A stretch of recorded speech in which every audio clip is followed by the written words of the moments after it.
weak ass comeback. I'm gonna say it one more time. Weak ass comeback. That's what she did. When Kathy Engelbert should resign as the commissioner of the WNBA.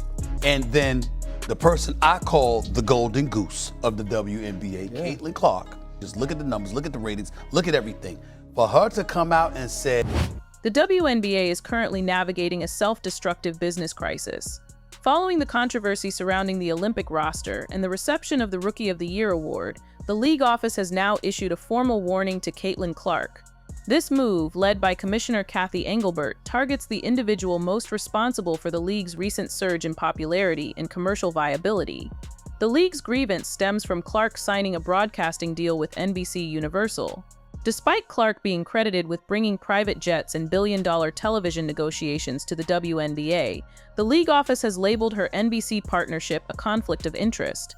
This stance has drawn sharp criticism from media figures like Stephen A. Smith, who characterized the move as an organizational breakdown.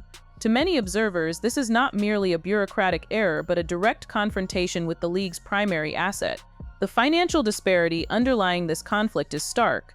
Caitlin Clark's base salary is approximately $76,000. By comparison, the Denver Nuggets mascot Rocky earns over $600,000 annually. The face of the WNBA is being out-earned by a mascot by a ratio of nearly 10-to-1.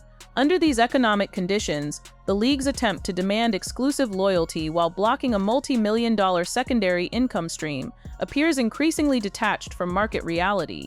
Stephen A. Smith addressed the situation with visible frustration, calling the league's actions blasphemous and egregious. He questioned why Commissioner Engelbert would threaten the athlete who has effectively secured the league's financial future. From a promotional standpoint, a cease and desist letter is an illogical response to a player who has tripled television ratings. Beyond the business dispute, the situation suggests deep-seated internal tensions. Reports indicate a segment of veteran players who spent years traveling commercially and playing overseas for low wages may resent the immediate success and perks afforded to a 22-year-old rookie. It appears the commissioner may be attempting to appease this old guard by attempting to humble Clark. However, the commercial reality remains that audiences are tuning in specifically to see the player the front office is currently targeting. The legal implications of this move are equally precarious for the WNBA. By challenging a deal with NBC Universal, the league is inviting a confrontation with Comcast, a corporation with vast legal and financial resources. The conflict of interest claim is difficult to justify given that NBC already broadcasts the NBA, a primary partner of the WNBA. Expanding the game's reach on a major national network is a benefit to the league, making the conflict label appear to be a pretext for maintaining control. The WNBA is operating under the assumption that it holds leverage over Clark, but the data suggests otherwise. With endorsements from Nike, State Farm, and Gatorade, Clark has the financial independence to walk away from the league and maintain a lucrative career in media. The league's warning has created a lose-lose scenario. Suspending Clark would alienate the fan base, while retreating now would signal institutional weakness. Furthermore, internal reports suggest the commissioner told players that Clark should be grateful for the platform the league provides. This ignores the fact that the WNBA spent over 25 years as a struggling entity before Clark's arrival provided a massive cultural and financial pulse. Demanding gratitude from the person responsible for the league's survival reflects a level of institutional arrogance that often precedes a collapse. The consequences of this friction are already manifesting. There are calls for the commissioner's resignation, talk of fan boycotts, and likely concerns from major sponsors. The WNBA has drawn a line that places its most valuable star on the opposing side. If leadership fails to recognize that they do not own the talent but are instead fortunate to be in business with them, the league's very existence may be at risk. The world is watching as the organization appears to be obstructing its own path to success. The broader implications of this power struggle extend into the very structure of professional sports collective bargaining. For decades, the WNBA operated under a model of scarcity, where the league held nearly all the leverage over players who had few domestic alternatives for high-level competition or significant income. However, the emergence of a singular talent with independent media gravity has shattered that paradigm. When a league office attempts to exert exclusive control over an athlete whose personal brand valuation exceeds the collective salary cap of several teams, the traditional employer-employee relationship begins to fracture. Legal analysts point to the Uniform Player Contract, noting that while standard clauses often restrict outside athletic activities, the restriction of non-competitive media appearances on a global network like NBC is a significant escalation. This friction is not occurring in a vacuum. It follows a season of unprecedented growth that saw the WNBA move from the periphery of the sports world to the center of the cultural conversation.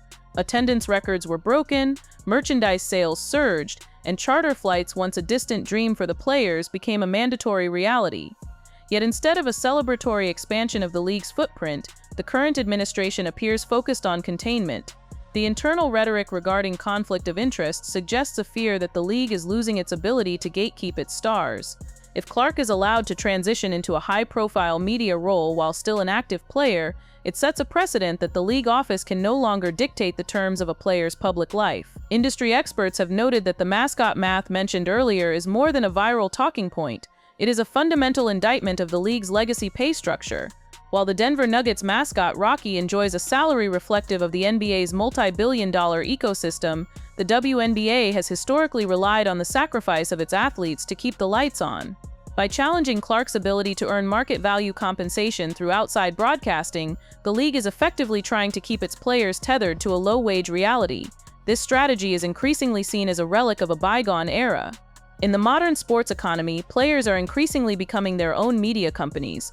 Blocking a player from the largest media platform in the country is not just a legal risk, it is an attempt to stop the tide of athlete empowerment. The role of the old guard in this dispute cannot be overstated. Throughout the season, veteran players have voiced varying degrees of frustration, often thinly veiled as a critique of the media's disproportionate focus on one individual. However, the metrics show that this focus translated directly into increased revenue for the entire collective. The commissioner's reported comments about gratitude appear to be an attempt to bridge the gap between the resentment of the veterans and the reality of the new revenue. By signaling a willingness to discipline Clark, the league office may be trying to signal to the rest of the players that no one is above the institution. The flaw in this logic is that the institution's current valuation is almost entirely tied to the person they are attempting to discipline.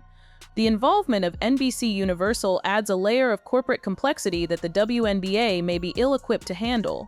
Unlike the league office, NBC is not concerned with locker room dynamics or the feelings of tenured players. They are concerned with ratings, ad revenue, and the strategic positioning of their sports properties. If the WNBA attempts to litigate the NBC contract, they aren't just fighting a basketball player, they are fighting one of the largest media conglomerates in the world. Comcast's legal department is notorious for its ability to protect its investments. Should the league move forward with a cease and desist or a suspension, they risk a countersuit that could force a discovery process, potentially exposing the league's internal communications regarding Clark and her treatment. The silence from other major sponsors like Nike and State Farm is also telling. WNBA that's died Botweer and Hebzemoist. They want to ken for those patients wo Arab police debts. These brands have invested tens of millions of dollars into Clark, not the WNBA as a whole.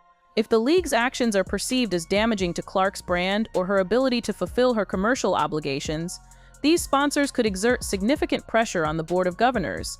The WNBA is currently a partner of the NBA, which provides a financial safety net, but that relationship is predicated on the idea that the WNBA is a growing, viable business. If the leadership is seen as actively sabotaging its own growth out of pettiness or a desire for control, the NBA's patience may begin to wear thin. Looking at historical precedents, this situation mirrors the early days of the NBA's transition into the superstar era.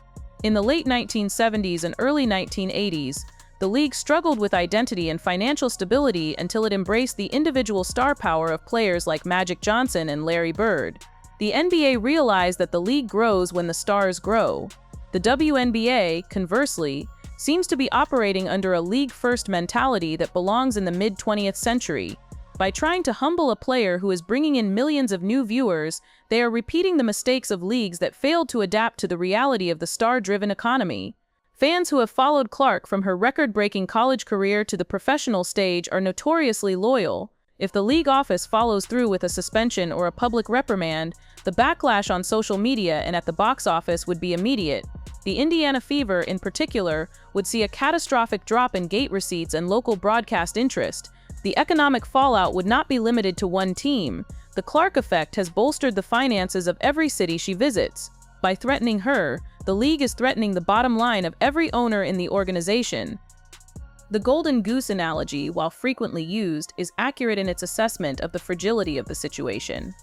Once a league loses the trust of its primary draw, that trust is rarely recovered. If Clark feels the environment is hostile or that her professional growth is being artificially capped by a restrictive front office, she has the leverage to simply walk away. Unlike previous generations of players who had to endure poor treatment for a paycheck, Clark's financial independence makes her immune to the league's traditional forms of coercion. The commissioner's warning is a gamble that Clark values the WNBA more than the WNBA values her, a gamble that every available metric suggests is a losing one.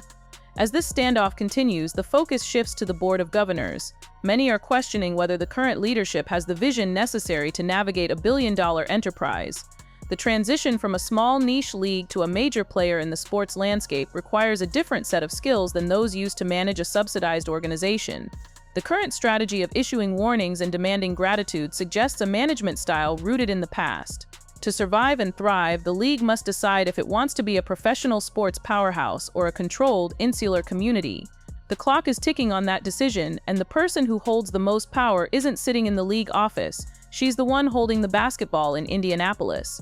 The final consideration is the message this sends to future generations of players.